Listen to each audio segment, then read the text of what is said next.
Hello, everyone. Welcome to Project Esports Podcast. It's January 7th, and it's just me and James today. Andrew's out and about in Colorado on a little trip, so it's just going to be us two today, but we have some really good things to talk about. We have some Japanese esports to talk about, and I'll recap everything that happened at MAGfest for you guys. But yeah, I guess let's go ahead and just jump right into it. James, how are you doing? What's going on? I'm doing all right, man. I just started school again today for going back to school for paramedicine. So yeah, man, it's been a whirlwind of the last week, especially being off for the holidays and all that stuff. I guess we haven't actually done a show in like 2 weeks, so I mean, this is nice to get back. It's nice. We had like a Prediction King video, but that was more of like, it wasn't like a show. You know what I mean? Yeah. And I guess we'll just jump right into it, kind of related to that. Yeah. In the Prediction King, Mm-hmm. I made a prediction that with MTG Arena getting picked up by Wizards of the Coast and getting actual funding as an esport, that there was going to be an esports team that picks it up, and especially I was like, I think Tempo Storm is going to be one, and you know what? We got a nice bit of news today. We did get some nice bit of news today. Why don't you tell everybody what news we got today? The news that we got was that Tempo Storm did in fact pick up some players for MTG Arena, which cue the Dota First Blood sound. Easy. I'm ready to take that crown from Andrew with this. I feel good about this year with predictions. I mean, you're off to a good start. We are literally a week in, and you've already nailed one of the predictions. Yeah. I like, and for everybody who's listening to this, it wasn't as kind as Dylan makes it sound out. Dylan was very adamant. He was in our faces, but we're like, Dylan, like everybody agreed with you, man. Like it makes perfect sense that Tempo Storm would be the first ones into this, but he was adamant. Oh yeah. He owned this. Of course he did, because it's Tempo Storm. And why wouldn't Reynad get into MTG? Mm-hmm. Why wouldn't he? And so just the specifics of who they picked up. They picked up Caleb D, Jeff Hoogland, and MTG Nerd Girl. So these three are pretty, I would say, have a diverse background in Magic. So they're all Magic players.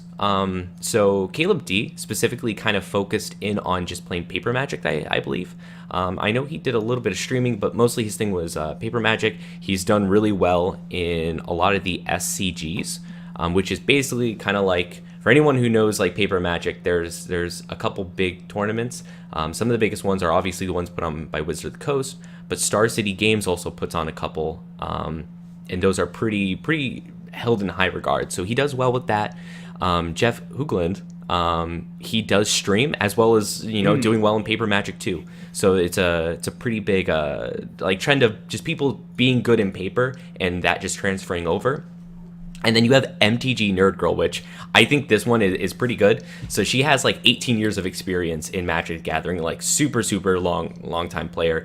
But she had like a brief stint as like a poker pro.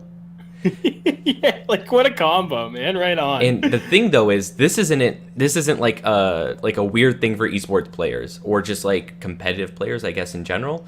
So there's just like a weird trend of like people who are really good at things like esports, and I guess Magic is kind of esports adjacent at this point. It's like it's a competitive card game that whenever you compete in something like that, you just have skills in like poker, I guess, because I know a ton of StarCraft professionals like transitioned over to poker. Like it's just a weird trend of just like people really good at esports and stuff. Just like, yeah, no, I also play poker and made a ton of money in poker. It's like, what? Is it like the decision making process? Like, do you think that's where the big contributor is? 110%. I think there's just like something with like the strategy involved in it and something behind like being able to make those high level decisions. And it being like, I guess that's why there's like no crossover between like a sports professional and a poker pro. Like I'm sure there is some, but like the rate isn't as high because people play esports and things like Magic the Gathering, they're just hyper specific on strategy, and I think that's what carries over. Yeah, no, that makes a lot of sense. I've actually watched Jeff Hoogland stream a couple times. The guy's he's really really good, but I mean, like, I don't know, like he's a little annoying, but I mean, like I feel like I don't know. That seems to be a trend with like Magic players is like they're usually like like a very overbearing, over analytical personality because I think the game just makes you that way. Like I feel like this is like they're like molded by their game. But yeah, no, I'm excited to see like what the MTG Arena like esports like interface looks like. You know what I mean, and how they do this up and how they do the tournaments up and stuff like that. Right? I wonder, like, do you think they're gonna like stick like super traditional and like stay like basically how like paper is run or tabletops run, or like think they're gonna do their own thing? So I think it's going to be pretty similar. I can't see them deviating from like the best of like three or more with the siding and with sideboarding and all that. I don't really see them deviating from that too much. The only thing I really see is them just getting a better user experience, because we talked about this a couple weeks ago, but watching tabletop Magic is awful on live streams, like on Twitch and stuff. It's garbage. Even people who are super into it are just like, I don't even know what's going on half the time. And because like we were saying, it's played so fast and it's so hard to see the cards sometimes that it's like, unless you're super invested into it and you know the deck's inside and out, it's hard to keep up. And so I really hope this is going to be a better viewing experience. And I wonder if the interface, it being digital rather than, paper Magic and physical, if it's going to lead to some different pros going into it, because at the end of the day, standard, it's standard. They're playing with literally the same decks. The only difference is one is physical and one's digital. So I wonder if some people who play in paper, that transition to digital might be a little bit different. I don't know. I'm very curious to see if there is, a one-to-one crossover, or if some people are just focused in on one or the other. No, because I mean that's I think that's the biggest thing about MTG Arena, the way they're doing it up, is like the accessibility, where like it's exactly like the paper. Like I mean, like like the exact same cards. There's no variations or anything like that. I want to know if they like how they're going to do their tournaments up, because I mean they did, like, they sunk what, like $1 million into way more, but yeah. No, dude, yeah. No, it was like 10 million. Yeah, it's something ridiculous. Yeah, exactly. So I'm interested to see if they do it like the FGC community does, and they do like open tournaments and stuff like that, where anybody can just kind of like enter it and show up. I don't. So far, no. I would say so far, no, because I know the first thing that they're doing is going to be at PAX East, and that's invitational only. It's invitational? Okay, well, there you go. But, okay, I mean, we can't really say one way or the other, because I know when Hearthstone first started out, they were just inviting streamers and personalities into their tournaments. So it may deviate. It may deviate. I hope it does. I really hope it does. Yeah, because I mean, like, I don't want to, like, I understand, like, the invitational setup and, like, why they do it and stuff like that, but I would like to see it very open to, like, everybody. Because I feel like that's what kind of promotes the game better, is just bring a ton of people in, bring, like, as many people as you can to it, and if you get random pros out of the blue, or guys who are fairly, are known to paper, but, like, are just, like, I don't have a team or anything like that, but I want to play an arena, and then you just end up cleaning up, then that's awesome, right? So... yeah, no, I'm excited, man. I really like. I feel like this is going to take off. I'm getting hyphy. Yes. I like this. So one of the interesting things about Magic that's going to be different between the two is, so in Arena you're only going to have standard. Right. So anyone who doesn't really know too much about Magic, you can totally think about this like Hearthstone standard, of where cards rotate. The rotation system's a little bit different, but it's basically the same. Now, the thing with paper Magic is that whenever there is a Grand Prix, it's in a different city, and the main event, the one that's really important, the one that you actually make money off of, is different every single time. So you can go to, like, here in DC, we had one that was it was called Team Sealed. So anyone who knows like card games, basically it's you and two other people are on your team, and it's it's a drafting format. In the next city over, in 2 weeks, it was modern. In another 2 weeks, in a different city, it was standard. So if you want to be a pro in paper, basically you have to be good at a lot of different formats of the game. But with Arena, it's just a singular format. It's always standard. So I think that's the interesting thing with this, is that people are going to hyper focus in on standard and try to get really, really good at what's standard and what the current decks are. And, we might even see kind of like a meta break or something, because of these top tier pros hyper focusing on one format rather than switching it up all the time to try to, get as many points as they can in the overall season. Now, do you think this is gonna like heavily affect like paper Magic, like the way like do you think this is gonna like cut in on that scene and kind of like with like pros maybe transitioning from paper Magic into like explicitly digital or like exclusively digital? Like, do you think you're gonna like they're gonna see a hit? I mean, I guess one way or another they don't care because it's both of them are their game, right? So I think the repercussions are going to be pretty big, but I don't know how effective it's going to be because you can have a couple different things. You have a couple different outcomes of this, I guess. So some of the outcomes could be certain professionals just going, I can just stream on Twitch and just play in arena tournaments and make all the money I need there. I don't actually need to go out to tournaments and grind it out and go to all these different cities. I can just play in arena and stream, and I can make my money that way. So that could be a really big impact. It could take away from some of the standard player like tournament base. So instead of people going out to standard tournaments, they might just play in arena. You can also have instances, I guess, where there's a big surgence in players. So kind of the opposite thing of where people see Magic Arena on Twitch. They're getting into Magic. They like it. They play Arena.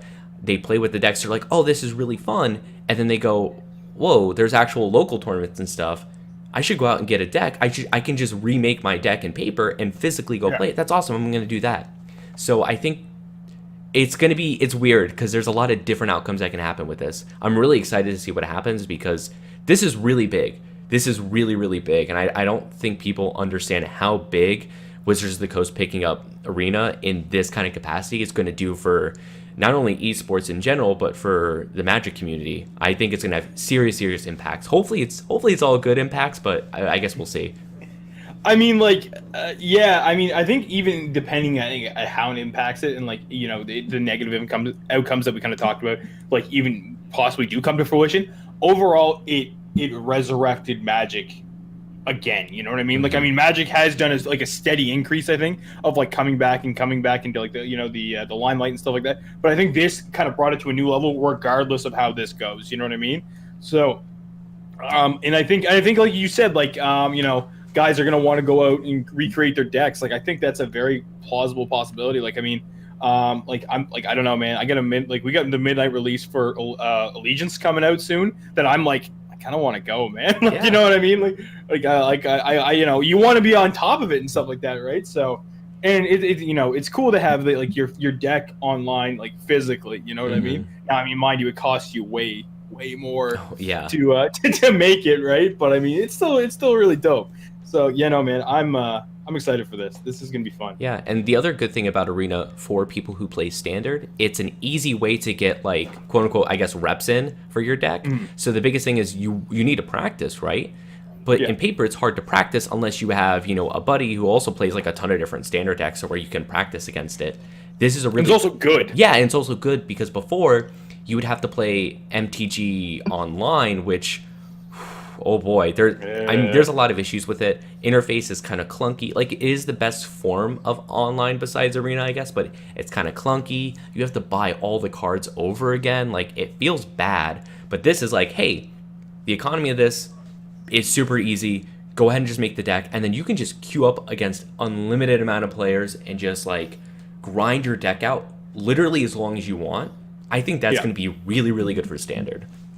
I think so too. Yeah, exactly. And I mean, like, I feel like the amount of money that people have, like the pros, even like the pros, like I don't know if they'll do something like they do in League, where they unlock accounts for people like that and be like, okay, you have all the cards. You know what I mean? And in this way, you get all your cards and you get to drill. Or, I mean, I feel like even if pros need to buy packs in MTG Arena, it's still a significant less money sink in comparison to trying to buy packs in paper and then having to try and buy specific cards. You know what I mean? I feel like the cost is still cheaper online than it is, or like in Arena than it, because I feel like I have to say Arena to specify that not Magic Online but Magic Arena. Like that's I think that's still the cheaper route. Yeah, because if you want to make any Standard deck, you probably only need to put in maybe $100 into Arena at the very most, which I know you might be thinking, wow, $100 for like a game, that's a lot. But compare this with other games. Like, this is not only other games, but actually just the Magic economy in general. $100 for basically any deck is not a lot of money. That's incredibly cheap. So, yeah.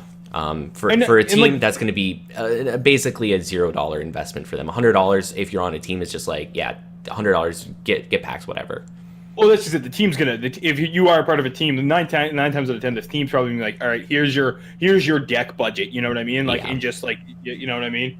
So, I mean, the shit, like, the thing is like, you do have to, like, pick up certain packs depending on, like, because I mean, in standard we have what, 5 or 6 different sets right now. Ooh, 5. Yeah, it's probably like 5. Yeah, because it's Ravnica, 19. Dominaria. Yeah, Dominaria, Ixalan, Rivals of Ixalan. Yeah, it's about 5. Yeah, exactly, right? So, I mean, you do have to jump between a couple sets to try and build your deck up, but I mean, again, I still feel like it's dirt in comparison to... Those wild cards. Those wild cards really help.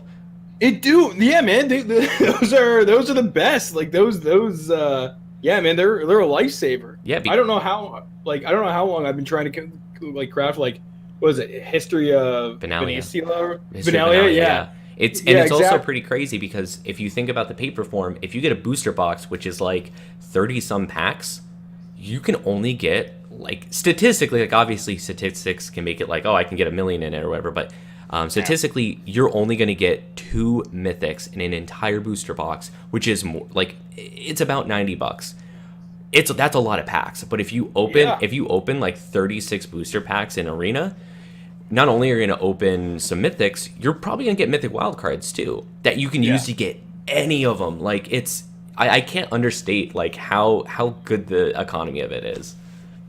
Oh my god, yeah, man, it's unmatched. It blows Hearthstone out of the water, and it absolutely destroys artifacts. Oh, yeah. Like, you know what I mean? Like, so no. Besides turning into, like, Project MTG podcast, let's go ahead and shift gears a little bit to something I think is going to be a really good discussion, and I'll let you kick it off. But we're going to talk about the Overwatch discussion that's been going on with the potential hero bans. So go ahead and go into it. Yeah, so the community around Overwatch, because I think a big part of this comes from the current state of the game and the meta and the heroes that are being played. They're talking about getting into a similar format that a lot of other esports have done, almost every esport that I can think of, more or less, where you are able to ban champions and ban heroes. Rainbow Six ban operators. You know what I mean? Like most other competitive esports, you can ban specific champions, heroes, whatever, to really alter the enemy's game plan or your own game plan, or make it work to your game plan better. So this is now the current topic that seems to be big in the Overwatch community. I think it comes heavily from not the newest champion or hero, but the chick with the shield. Brigitte. Yeah, that's why I didn't say it, because I don't know how to pronounce it. But I guess it comes heavily from an influence kind of from her, and how much she, like, alters the game and the current state of it altogether. So pre-show, me and Dylan basically initially brought it up, and Dylan doesn't feel like it's good for the game. Doesn't feel like it would be a good thing. Yeah, I don't think it's good for the game because it's you compare it with other esports where you can ban heroes and champions, but Overwatch is different. So in those games, you basically lock into it, and then you go into the game. But with Overwatch, you could swap out. Like in the middle of the game, everyone can just swap their heroes if they really wanted to. I don't feel like the game has enough heroes right now to justify hero banning. I feel like the format of just being able to swap in and out of heroes doesn't lend itself very well to doing that. And on top of that, because of all that, I feel like balancing should really kind of figure it out. So if someone picks Brigitte, for instance, if she's too good and she's kind of breaking the meta, I know Mercy was a lot like this, of where she wasn't breaking the game, but back in the day she used to be so good that there's no reason why you wouldn't pick her, right? Right. And there was no good, I think, anti-Mercy like composition to go against or whatever. So like you couldn't do counterplay. You just picked Mercy because Mercy was the best, so everyone would always run her. I think that, and they eventually balanced her because of that. I think that's the steps that they need to take, is if there is no counter strategy that you could employ mid-game, then it's not fun, and I feel like it's not deserving of a ban, because if there isn't, then people are just going to ban that hero every single time, right? Yeah. And also because it's not a really big cast, what does that mean? Just like one, like both teams get one hero ban each, or Yeah, and that's just it. Well, I mean, I feel like where you can use both, like all heroes on like attack and defense. Of course, some of them not being ideal.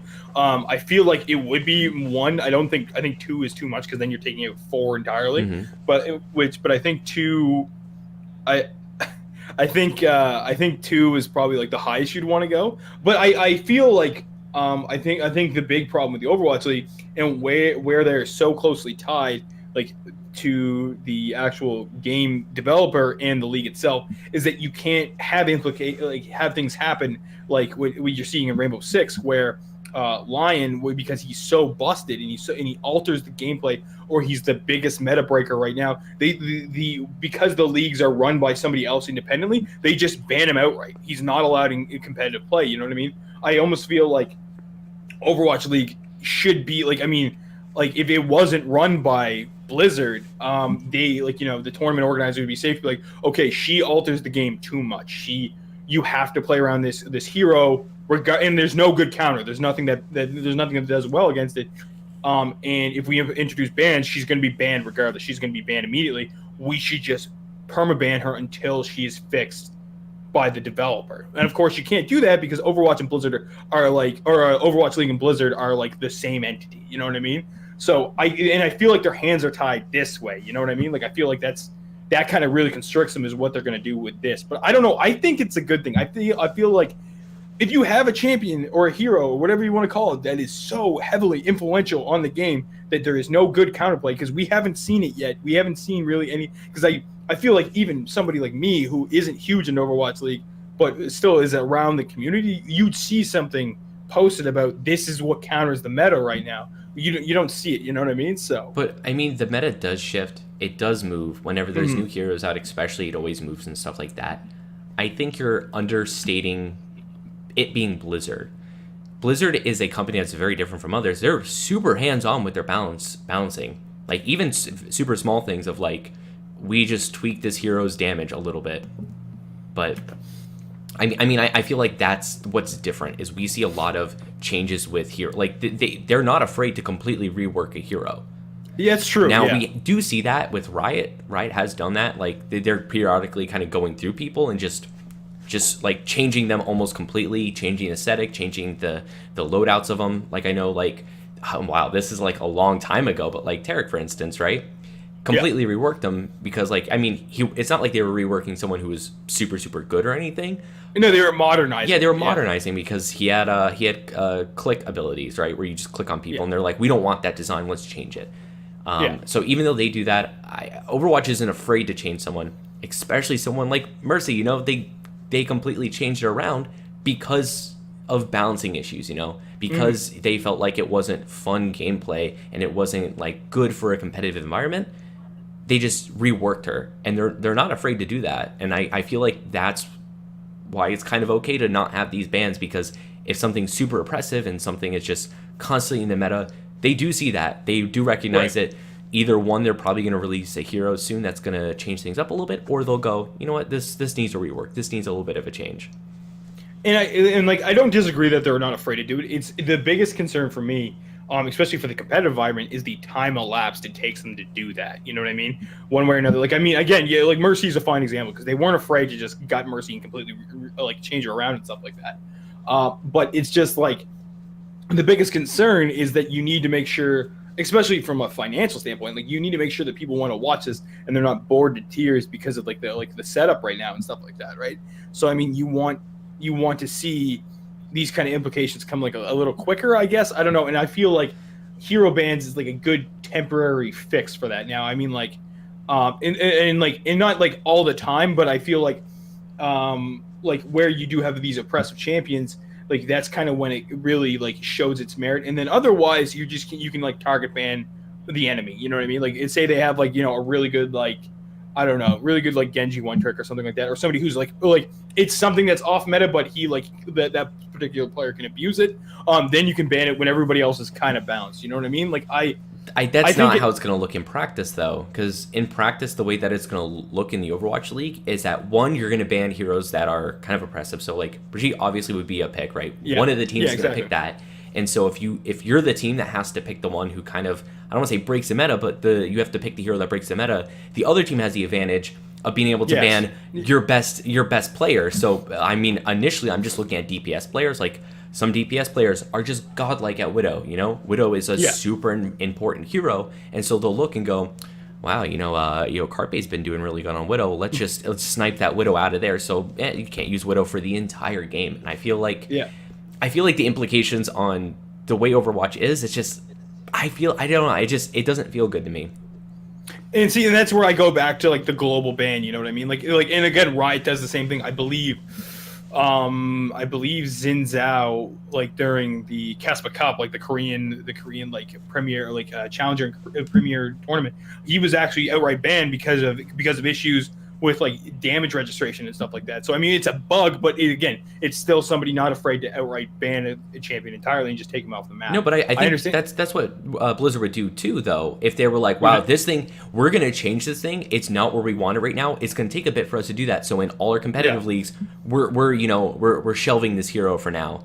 I feel like they've probably done that before. I feel like heroes have come out. It's come out on the ladder, but they're like, this isn't ready to be put into the competitive game yet. They've done that before, so I don't feel like Blizzard would feel weird about doing that.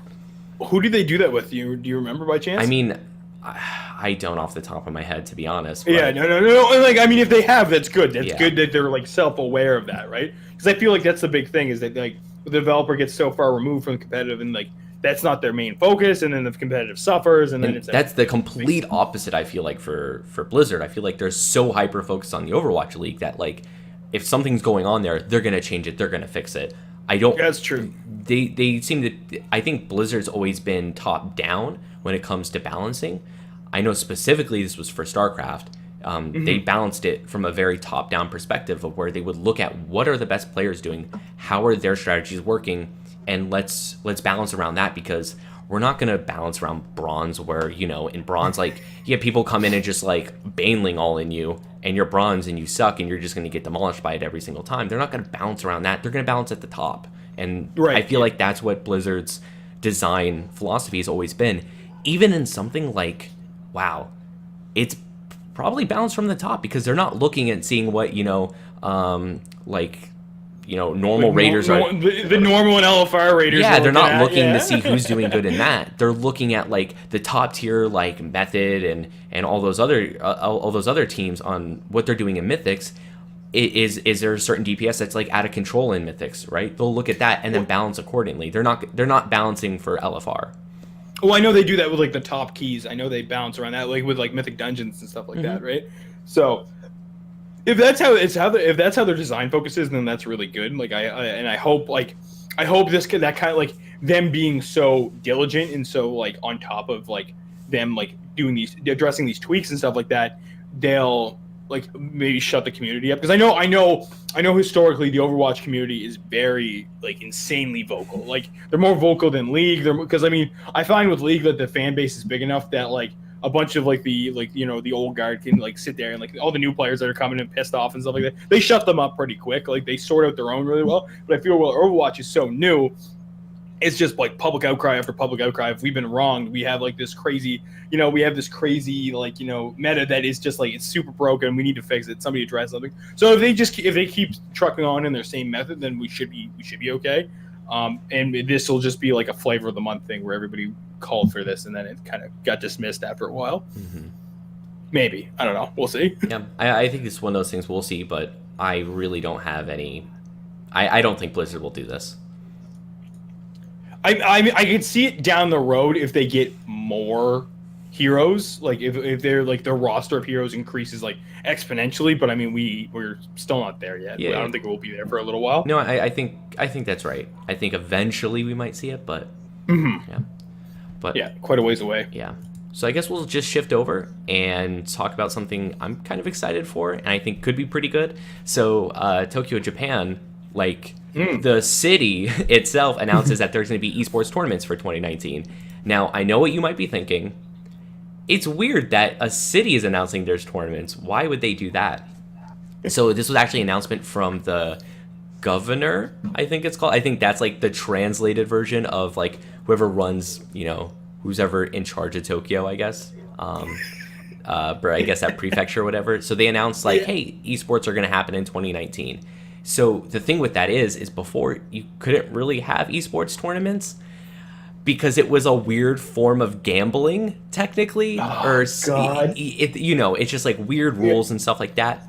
And so now they can have esports tournaments with the caveat of you have to be a professional gamer to play in these tournaments.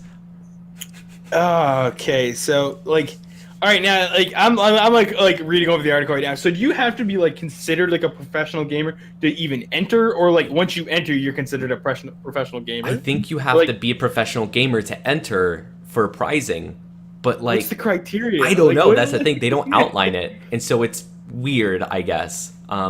So this is fine for premier tournaments, perfectly fine for premier tournaments, especially if you're doing something like fighting games. Japan has a lot of really good fighting game players that you for sure just bring them in, and it's a perfectly fine top 32. Yeah, absolutely. But what does that mean though, professional gamer?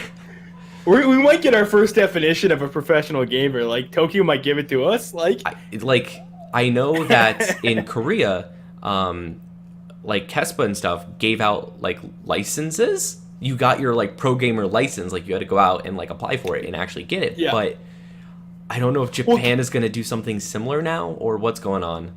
Well, like Korea's so adamant on it because it exempts you from military service, right? Like it's such a big deal there to get that. Like, or like it's a massive workaround to like. It's a valid delay of service. Yeah, exactly. Yeah. I don't know if there's been anybody historically that's completely exempt from it.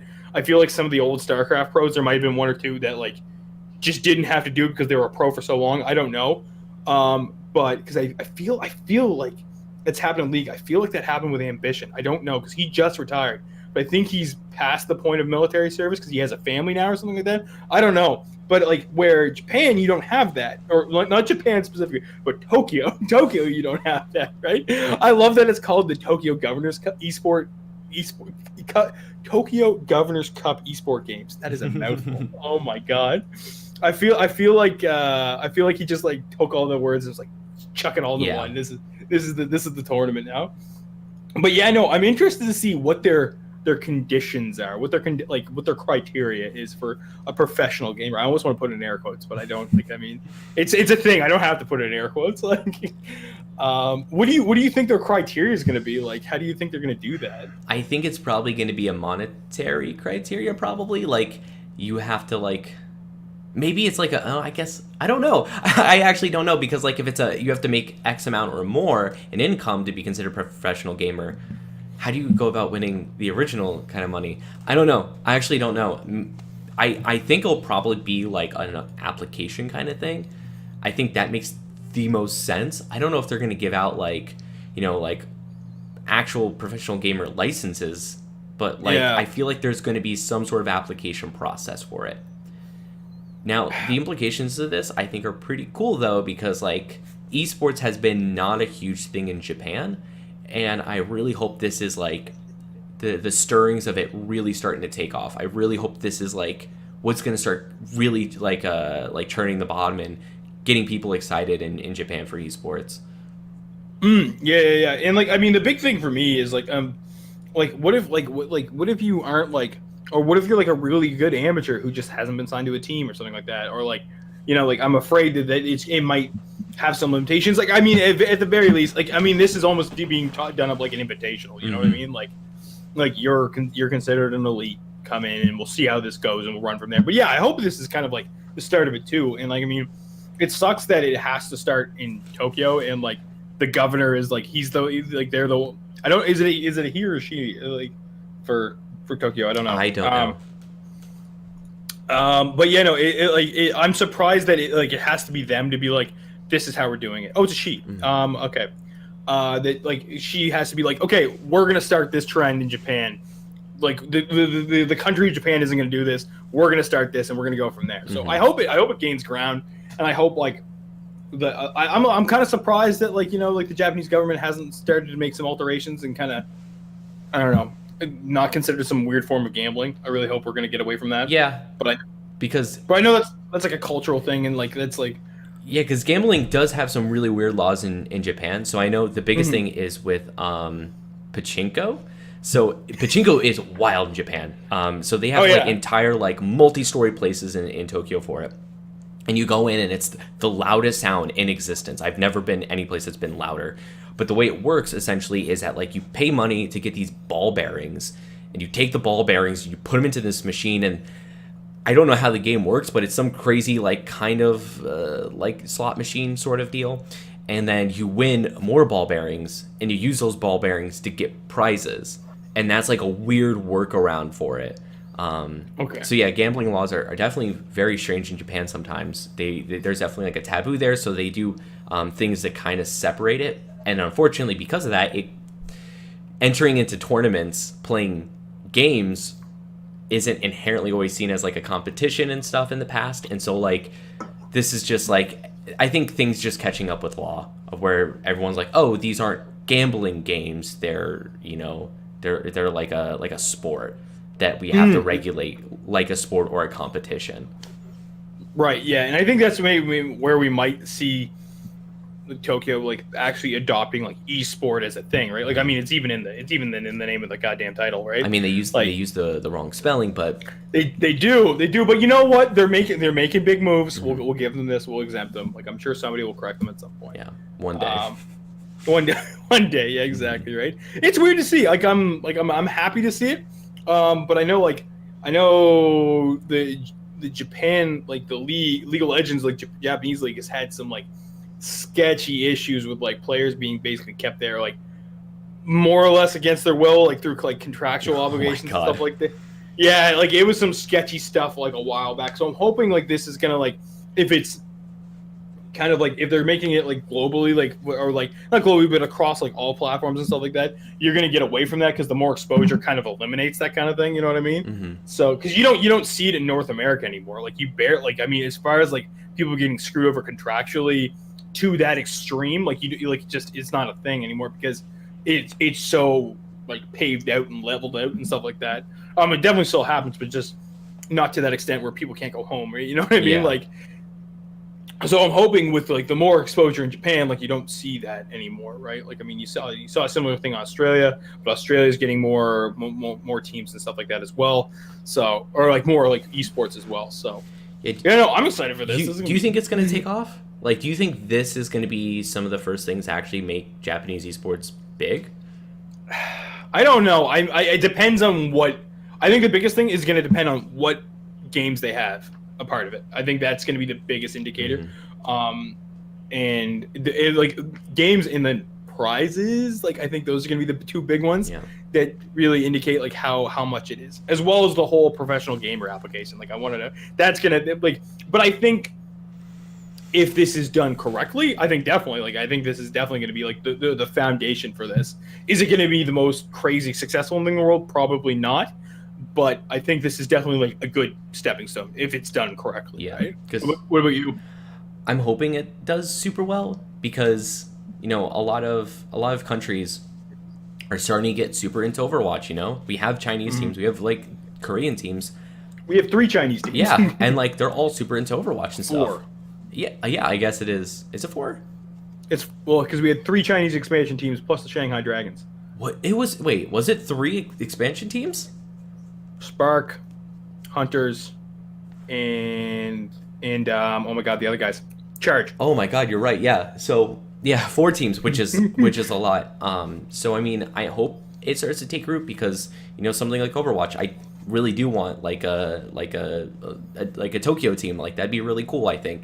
Yep. And it would make the Overwatch League feel a lot more of like a global kind of league. And I think that's really cool. And I really like that feeling. So I really want something like this to take off because we haven't really seen a lot of esports out of Japan except for fighting games, which, I mean, don't get me wrong, they have like some of the best fighting game players out there, like Daigo. Like, oh my god, Daigo. Oh, Daigo, yeah. Like the legend. Daigo has his own manga. Like, I mean, yeah, like, he's a legend. But I feel like Japan can produce more Daigos if the infrastructure is there for them. You know what I mean? Yeah. Like, I mean, like yeah, in other platforms too, right? Like not exclusively fighting games. Like I mean, hey man, if you're super good at one thing, like then why fix it? But I mean, like I'm sure those skills can transition into other platforms as well, and we can see some crazy stuff out of them. I'd love to see their league division like not get blown out at like play-ins every Worlds. You know what I mean? Yeah. So yeah, no, that I think we talked that topic into the ground. I'm happy about that. Yeah. So I guess we'll go on to our last, I guess, big thing, which isn't inherently like a news thing. But I know we do have one more. We do have one more after this, but this is our last big thing, I guess.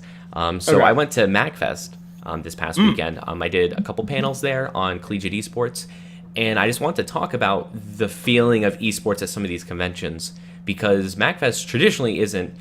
I mean, it's music and gaming, and obviously there's like, it's kind of like general nerd culture kind of stuff of like, there's a lot of anime stuff there and whatnot, but it was more focused on the music aspects and like gaming, like just casual kind of gaming. But there's been a lot of esports surgence in conventions like this.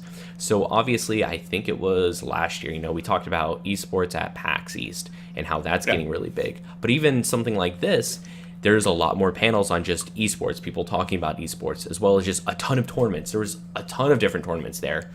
They had like a big LAN tournament, League of Legends tournaments, fighting game tournaments, like even Hearthstone tournaments, like everything there. Now, they weren't huge. They weren't like big premier tournaments or anything like that, but they're there. They're there. They're having signups and prizes and stuff, and it's exciting to see. It's exciting to see to have more people excited about esports in areas that aren't heavily esports, like BlizzCon, for instance. You expect to go there and see esports, but if you go to a convention, you don't expect to go there and just see stuff with esports.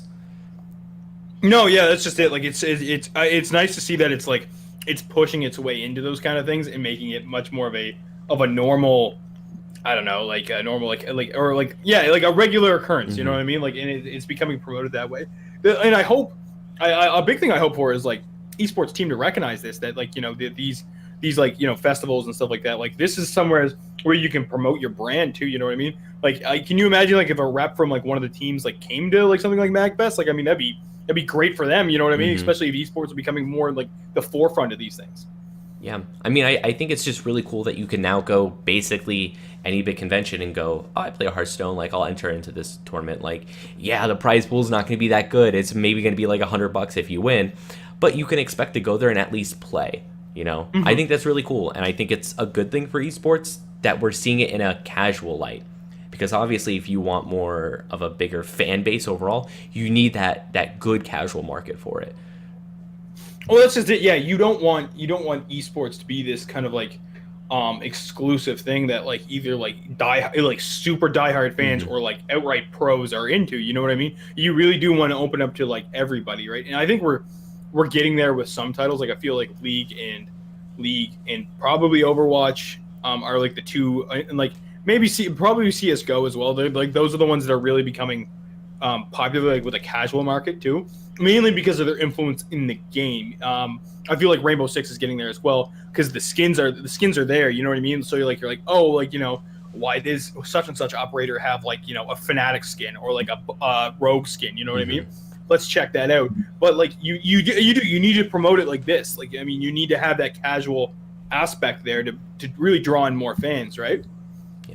So what do you think the implications of something like this are? Like the implications of having panels of where you just talk about esports, not even from a what is esports, like what's going on here, but from like more of an in-depth kind of thing, as well as just having random tournaments. What do you think the implications are for just like, I guess, like the gaming and like nerd culture, like in like it's you mean entirety? Like the negative? No, just you mean like no, like the just positive. I guess the positive, because I don't really see any negatives unless you see some negatives. I don't know, man. Like I feel like with some people that the competitive aspect just isn't like of interest, and I feel like if people start to have it feel like it gets pushed on them, they may not be interested in it, or it may shy them away from it. I don't know. Like I almost see the same thing in like traditional sports where people play soccer, people play football and like basketball and stuff like that, but they don't care about the NBA, the NHL, pro league, stuff like that, right? So if it starts becoming almost like the two can come hand in hand, and like, and then you have like aggressive fan bases, which I mean, that's esports and traditional sports. They both have them, right? But these people who are like casual and like they kind of want to start to get into it and stuff like that, and they just they get like I mean I saw a good thing the other day where a buddy of mine tweeted that like geeks are isolated because they're not because they're like weird or isolated. It's usually because they're assholes. You know what I mean? And like I feel like that kind of bleeds with nerd culture and like fan bases as well, where you get people who are overly aggressive and overly toxic on the because I mean all these things happen on the internet, man. Like that's the big platform of this conveyed. So I feel like this like elitism of like fan bases and stuff like that. They don't want to let new people in and stuff like that because they're new or they're not super into it. I don't know. Like that's the negative I see, which could hurt not only the game but the market as like the esport market as well. But I mean like on the flip side, it depends on like the fan base. If the fan base is super good and like known for being like open and stuff like that and want to bring more people in, I think the two just kind of go hand in hand, and then people can be more okay with like feeling like their game is directly associated with an esport, much like again, like I mentioned before, like Overwatch and like League of Legends, like the two go hand in hand. They may not watch it, but they like the skins and stuff like that. You know what I mean? So yeah. So I guess kind of going into that, do you think that I would say like esports sometimes is very aggressive with its fan base, and it doesn't have the best fans out there for sure. Yeah. I would say that a lot of sports in general does have it. Every sport has that fan base. It's always there, but I feel like esports, it's a little too big, like percentage-wise, it's maybe a little bit too big. So, I mean, I think kind of, I have the same thoughts as you, but the opposite thing of where, maybe this is good because it can bring in those casual fan bases, the casual people who just were like, oh, yeah, like, Overwatch League games on, I'm just going to watch it or whatever, or like, maybe they don't even watch the game, maybe they just like passively follow it. And so those people come in and they enjoy it, but from a non-toxic kind of way. Not saying that like if you're super into it, you're going to be toxic, but you know what I mean? Yeah, no, I totally get you exactly right. Like I like, and that's what I hope for. I'm just afraid that like you get like I mean, dude, I spend too much time on Reddit, especially like say like the the CLG fan bases and stuff like that. Like those guys can be like ruthless and relentless to like people who like are just like, oh, like maybe we should swap out X player for Y player and like give like a decent breakdown, but like they don't know the history or anything like that, and then they just get like berated. You know what I mean? And I'm afraid, like, and I mean, I haven't done a lot of like digging in like other fan bases, and I wouldn't be surprised if it's the same thing. You know what I mean? I don't think it's limited to like the one team I'm into, but I do hope it kind of like tips the balance where you're like, okay, the surgence of casual players has really put a damper on the aggressive fan base, especially where you do get a lot of people who are middle of the road and like sane thinkers who are like, dude, shut up. Like, this person wants to get into it. You know what I mean? So, I think that, like, with some fan bases, like the over aggressive like personalities just outweigh the sane thinkers, and the sane thinkers are like, I don't want to deal with this. Why am I wasting my time with this? Right? Yeah, no, I totally agree with that, because I think you could probably go to like our like NBA or whatever, and you would have the same type of discussions if it's team based. I mean, I'm hoping that, like you were saying, like there is the surgence of just people who casually follow it. Like, dude, you're kind of you're being a jerk. Like, chill out. Yeah, exactly. Right. Like I follow like a part of like the Green Bay Packers community, and I find they're pretty good with like casual fans and stuff like that. Just people being stoked that they're at a game, or they're a fan and they're going to a game and stuff like that, right? But I feel like just with esports, where I don't know, I feel like everybody still has their walls up. You know what I mean? Yeah. Like this is a new thing. This is our thing. You can't we don't want anybody else a part of this, right? And I think that's just going to be a transitional thing over the next couple of years, because I mean, like, there's a reason why we're doing the podcast. Like, esports is here to stay. Like, I mean, it's not going anywhere. It might evolve, but I mean, the fan base culture is still going to stay the same. So I think as long as the team or like the fan bases evolve productively, I think like we'll be fine. Yeah. So another thing I did notice there is I was on a couple panels, and the discussion of the NCAA kept coming up over and over, and oh boy.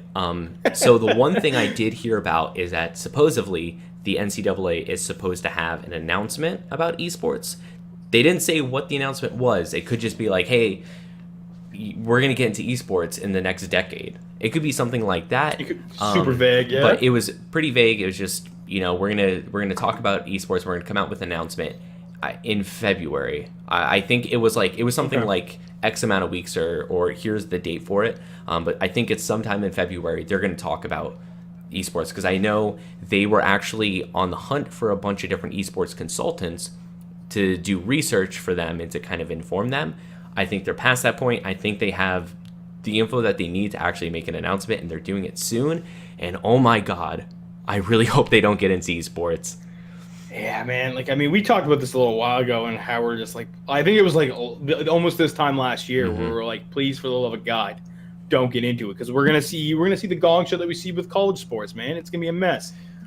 So yeah, hopefully, I don't know, man. Hopefully they just say we don't. I just don't think esports lends itself very well to the NCAA and the bureaucracy behind it, because some of the discussions we had were, what does it even look like? So you have a lot of big companies which, let's just say Riot, for instance. If the NCAA went to Riot and was like, hey, we want to do League of Legends, but here's all the regulations and we want a huge control of it, Riot's going to go, no, we're just going to do it on our own. Like, no, like we like they used to, I don't know if they do. I think they had a couple different versions. They had Ivy LOL and they had like ULOL. They had a ton of different like versions of their high school or their college level League of Legends. Yeah, but yeah. They do it. They can do it, and it's just fine. The only problem they have is just, collegiate esports is still on the rise, so they're waiting for other people to finally get into it and for teams to actually start forming. But they can do a league just fine. They don't need the NCAA, and it feels bad because I feel like there's going to be a ton of bureaucracy, and esports is fast moving. You can't go, hey, we want to pick up Rocket League for the NCAA. Let's write out this like long 5-year legislation. Yeah, 5-year contract or whatever that's going to take a year, and by the time it's all written and signed and stuff, Rocket League might be dead. Now, I'm not saying that Rocket League doesn't have staying power or anything, but I'm just using an example that by the time everything gets signed, they're going to have a 5-year plan for a game that's not even around, because that's how esports works sometimes. Yeah, exactly. And that's just it. I think it is going to be weighed down with like people who are not familiar with the esports scene, because that's a big reason why we see a lot of success with like Overwatch and League and Rainbow and CS:GO, is because the people kind of behind the scenes are like, they understand how the market and how everything evolves, and like they know how to keep up with it, right? And where I don't think the NCAA does. Like, I mean, because it's a very traditional group, I guess. Like, I don't know how to exactly categorize the NCAA. That is going to weigh it down with bureaucratical bullshit, and it's just gonna be a nightmare, man. Yeah. And it's gonna take away from things like the way that like Heroes of the Dorm did things for tuition and stuff like that, man. They're gonna do I mean, we like, you've seen studies on like how the NCAA does things and how it basically rips off their players with like the student athlete kind of thing. Yeah. Like the Duke players they bring in so much money, it's ridiculous, but they don't get a cent of it. You know what I mean? Yeah. Like, and that's not fair to them. Did they get a free ride to Duke? Probably, but I mean, like, I feel like, I don't know, man. I feel like it's just such a dangerous thing to put into esports, where basketball's not going anywhere for a while, so you can put those kind of things and implicate those kind of things. But, again, like you said, like Rocket League might die. League might die. Overwatch might die. But they have like this 10-year thing laid out that took them 3 years to develop, and now guys are screwed. You know what I mean? Yeah, and if you think about it, so a student comes in and they want to play for a college, right? Say if the NCAA is involved and they're like, okay, cool, I'll play in the league or whatever. Maybe they might even get scholarships. That's awesome. Yeah. But a lot of the times, a lot of these college players aren't going to go on and play pro. And so it's like, okay, well, I want to be in esports, I want to be in gaming and stuff. And obviously it's like, I'm going to go to Twitch. A lot of these guys stream on Twitch, That's like their thing that they do. They build up their audience because, then they have a way, like a backup plan. There's always a plan B, because it's like, oh, I'm a personality, I can stream and all that. But with the NCAA regulations, you can't make money in any capacity off of your likeness, which I know the example was, there was this one this one college ball player. He made YouTube videos. I don't think they were inherently football related, but he made money off of YouTube, and they were like, no, you need to shut that down. And so that same implication would go with Twitch. So you can't make money off of Twitch. So why would you stream on Twitch if you're not going to become a partner and actually make money off of it? And it's a whole big thing, and it's not good because you're limiting the players, because they need a route after this. Because if you're in college and you're not like the super top of the game or whatever, you're probably not going to go on and be a pro, because it's kind of too past your age limit of where cognitively you start to go down. We don't see a lot of super old esports players because of this. So by the time you're done with college, you're kind of done as a professional player, which if you're not sowing the seeds then and there for your backup plan, you're kind of done. And so it's like, what do you do? Well, that was the thing I was going to touch on too, was that like, yeah, man, like your prime is going to be spent unmonetized in college, and you don't have a backup plan unless you are able to move right into what you were doing for school. But I mean, like, you just wasted all that time. Like, why even play at that point? You know what I mean? Like, why? Like, if you're that good to potentially make money and you're not allowed to, like, why bother? You know what I mean? I mean, again, like, I guess yes, you do get like, again, the scholarship and stuff like that, Mm-hmm. which is good. But I mean, you can get scholarship for other things. You know what I mean? Like, so I don't know. I think the good of getting your scholarship is like heavily outweighed by like missing your entire pro career, missing like, any monetization options, stuff like that. I think like I don't think it works out. So hopefully their announcement is we can't do anything for the next 10 years, and they, and like, I mean, maybe eventually you do get better people running the show in 10 years. You know what I mean? Yeah. Or something like that. But I don't know if it'll happen. And also, I have insider knowledge into the NCAA. Apparently, everyone at the NCAA is a bunch of boomers, just old and just like super out of touch. So, so now you all know that. So that's going to be who's running this. Just a bunch of just old boomers. And like not forward-thinking boomers like the NBA 2K League, who are those guys are like, we like this. Let's like, well, we can make this work. You know what I mean? It's like these are probably the people who there's back in the day with Heroes of the Dorm, again, rest in peace. Whenever after it came out on ESPN for the first time, these are the same people who were like, what is competitive gaming? Like, this is so silly. Like, why are people making money off of Donkey Kong? Like, it's those kind of people, unfortunately. Speaking of money making off of Donkey Kong, and I know we're kind of like rounding up the rest of our time, but Awesome Games Done Quick is running right now. Yeah, which is great. Literally That's 10 awesome. miles away from me, actually. Yeah, it's super cool. Are you gonna go? Like, you have to get tickets, and they don't really sell that many tickets. So no, the answer is no. I'm not gonna go, but Okay. I really wish they would have done day passes, because I would have gotten a day pass and just went through and just kind of hung out for a little bit and watch a couple runs. But we were talking a little bit before about this, and this was something I was super, super interested in. And we've talked about speedrunning. I think speedrunning is a good thing. I think it's really cool. But for me personally, I feel like the novelty of it is wearing off a little bit. Yeah. I think so too. Like, I mean, we're just seeing the point now where like esports teams are picking up, or like I've started to notice that esports teams are actually picking up speedrunners and like actually making them like a part of like their actual teams and stuff like that. But yeah, I feel like speedrunning is starting to die, because again, it's a lot of older games, it's a lot of data games. Like, you don't see brand new games really being speedrun that much. I mean, like, I think the newest one I can think of is like Dark Souls 3 is like, Which, I mean, those are hype speedruns though. they're real exciting, they're real fun to watch. But I mean, like, yeah, I think you're right. I think the hype might be dying off. And again, I agree. Like, speedrunning is great. I think it's definitely competitive. There's no. You need to be a special kind of person to be like, oh, I'm 2 hours into my run and I screwed up this one thing. Time to restart. Yeah. And we're just gonna, we're gonna do it again, no problem. Like, that takes a special kind of mental capacity that I do not possess by any means.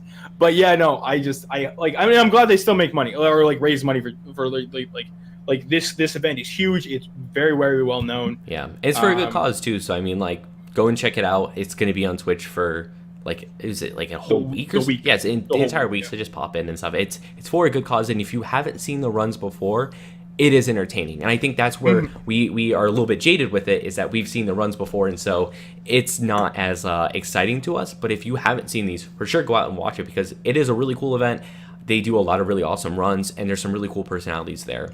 And if you're looking just a meme, I think try Hex is doing like a co-stream with it, where he's just like having fun talking about AGDQ, because I don't think he's there this year, but he's just it's like hanging out, joking around with it. So go check that out. Yeah, definitely check it out. 'Cause it's good stuff. It's good fun. Yeah. Some cringy memes, but good fun. Oh, the compilations. I do love the compilations. Oh God, there's something else. Yeah. Ooh. But I think that just about does it for this week. Do you have anything else, James?